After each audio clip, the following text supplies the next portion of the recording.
बुधवार के दिन अगर शंकर पर एक लोटा पानी चढ़ाया जाता है तो जिन लड़कियों का विवाह नहीं हो रहा, जिन बच्चों का विवाह नहीं हो रहा, उन बच्चों के भी विवाह हो जाते हैं हमारा। शिव पुराण में 5 महापापों का वर्णन किया है। कुर्म पुराण में, स्कंद पुराण में 5 महापापों का वर्णन किया है। उस 5 महापाप में पहला पाप है बाल हत्या।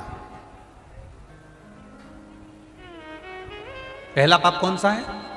जम के बोलो जरा। बाल हत्या। दूसरे नंबर का पाप है पर स्त्री का भोग करना, पर नारी का संग करना। यह महापाप की गिनती में आता है।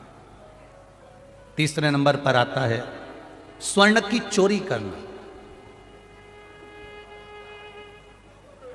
सोने की रकम चुरा लेना, सोने की रकम को प्राप्त कर लेना, यह महापाप की गिनती में आता है। चौथे नंबर में आता है किसी के घर में आग लगा दे।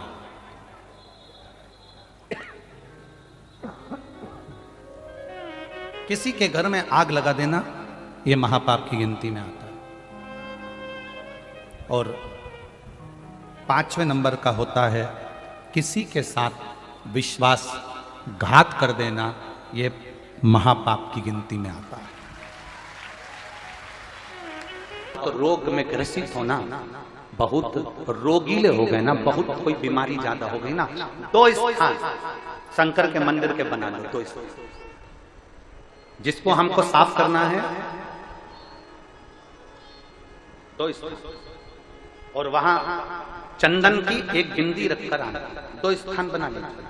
पहला ये जो जलाधारी है, अशुक सुंदरी वाला जो स्थान है, पहला स्थान अशुक सुंदरी का स्थान, जहां पर बीच में एक मोटी सी लाइन रहती है, उसके आसपास में जो जगह रहती है, उस जगह को जल से साफ करें।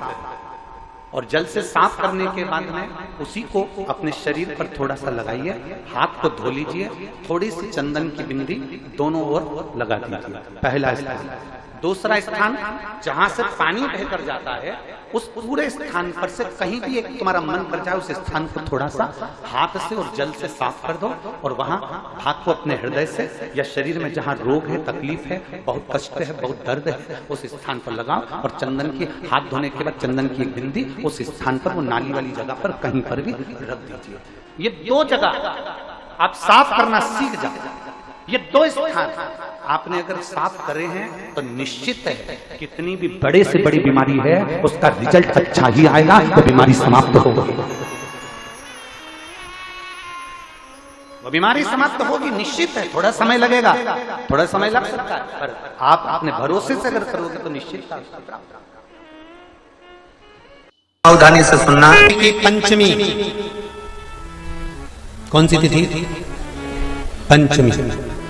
चाहे वो शुक्ल पक्ष की हो, चाहे वो कृष्ण पक्ष की। कलश में थोड़ा सा इत्र डालकर शंकर को जब समर्पित करते हैं तो महाराज घर में अगर कोई व्यक्ति बहुत रोगीला है, बहुत रोगीला, तो शिव महापुराण, स्कंद पुराण का यह भाव याद करिए कि 1 लोटे पानी में इत्र मिलाकर, जल में इत्र मिलाकर, बहुत रोगीला व्यक्ति, बहुत बीमार व्यक्ति है, 1 लोटा पानी उसका हाथ का स्पर्श कराकर शंकर को चढ़ाना प्रारंभ कर दीजिए। महाराज केवल 5 या 7 दिन चढ़ाओ, और वो 7 दिन के बाद में उस बीमार व्यक्ति का क्रम देखिए कि उसमें चने की दाल का दान कोई सहज नहीं है।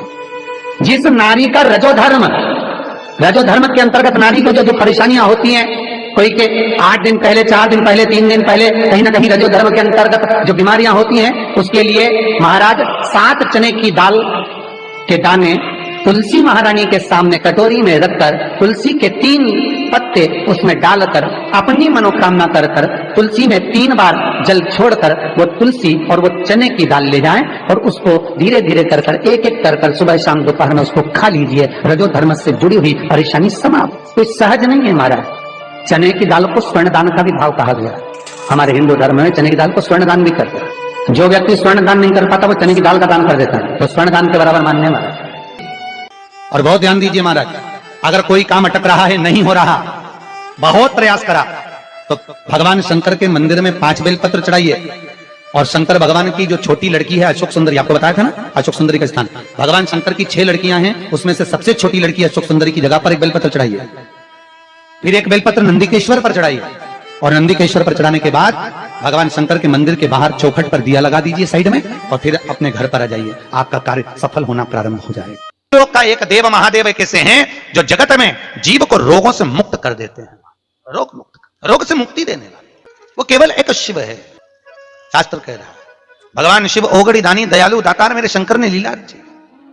आज भी स्कंद पुराण कहती है कि भगवान शंकर ने अन्नपूर्णा के दरवाजे पर पहुंचकर जब काशी में भिक्षा मांगी थी तो अन्नपूर्णा ने कहा था, ए शंकर, मैं उस गरीब से गरीब व्यक्ति का भी भंडार भर के रखूंगी, बस एक गलती नहीं होना चाहिए कि जहां भोजन बने उस स्थान पर बैठकर, उस स्थान पर खड़े होकर भोजन बनाते समय उस भंडार गृह में जूता नहीं होना चाहिए। तो मैं भर दूंगी भंडार।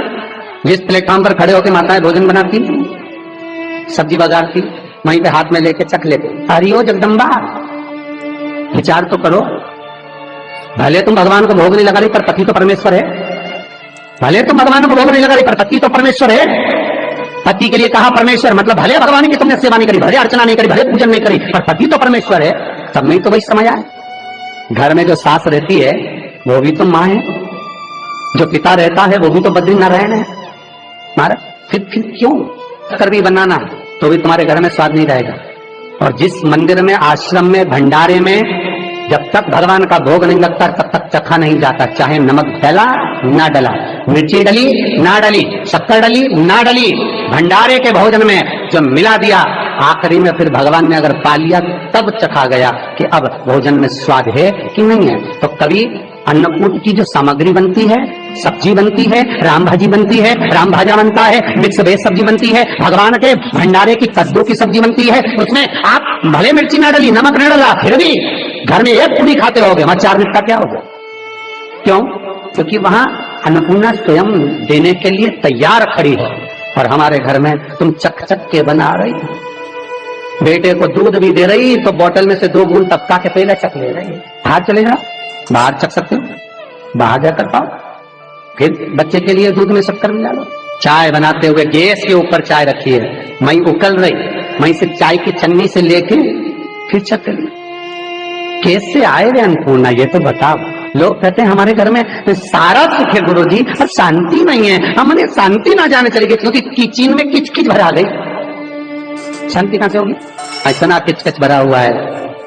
प्रेम, करुणा, वात्सल्यता, स्नेह, समर्पण समाप्त हो गया। तो लड़का और लड़की का विवाह नहीं हो रहा, बहुत हताश हो गए, परेशान हो गए, विवाह संबंध जम ही नहीं रहा। किसी भी बुधवार के दिन तांबे के कलश में चने की दाल को भर लीजिए, किसी भी बुधवार, और तांबे के कलश में चने की दाल को भर लो, उसमें 2 गोल सुपारी रख लो, पूजन वाली सुपारी रखकर 2 सिक्के उसमें रख लो, पीले कपड़े से मुख बांध दो, उसका पूजन करो बुधवार के दिन भी, और गुरुवार के दिन उसका पूजन स्नान करने के बाद करना। पर घर में किसी से बात मत करना, मुख से शब्द मत, मुख झूठा मत करना। पूजन करने के बाद उल्टे हाथ पर कलश को रखकर सीधे हाथ से ढककर कोई ब्राह्मण के घर में जाकर साथ में किसी को ले जाओ, बिना बोले, बिना बात करे, बिना कहे, साथ जाकर ब्राह्मण का दरवाजा बजा दे, बात कर ले और तुम्हें गया वो, पर तुम्हें नहीं बोलना है। और वो कलश ब्राह्मण की अपनी कामना कर कर वो कलश का दान दे दिया जाए। महाराज ज्यादा से ज्यादा 4 महीना 3 महीने के अंदर विवाह संबंध पक्का हो जाता है। विवाह से फिर निवेदन करा, चने की दाल का व्याख्यान वर्णन फिर किया गया। मान लो कोई प्लाट है, कोई प्रॉपर्टी है, कोई जमीन है, कोई जायदाद और नहीं बिक रही, बहुत परेशान हो गए, लाखों करोड़ों रुपए तुम्हारे डूब गए और ये प्रॉपर्टी बिके, तब तुम उबरो, तो उसके लिए चने की दाल को 1 रात्रि पहले रविवार के दिन घर में गला लीजिए और उसको गलाकर दूसरे दिन उसमें थोड़ा सा चंदन मिलाकर पीस लीजिए। पर पीसना आपको मिक्सर में नहीं है, पीसना आपको सिलबट्टे पर, चकोटी पर जो आपके यहाँ उससे उसको पीस लीजिए। और पीसने के बाद उसमें थोड़ा सा दूध मिलाकर शिव मंदिर में जाकर शंकर भगवान के शिवलिंग का सोमवार के दिन लेपन करिए। लेपन कर कर अपनी कामना कर कर शिवलिंग पर 3 उंगलियां लगा लीजिए। अपनी कामना कर कर जो 3 उंगलियां आपने लगाई है, उंगली हटाते समय चंदन के लेपन को जो लगाया आपने चने के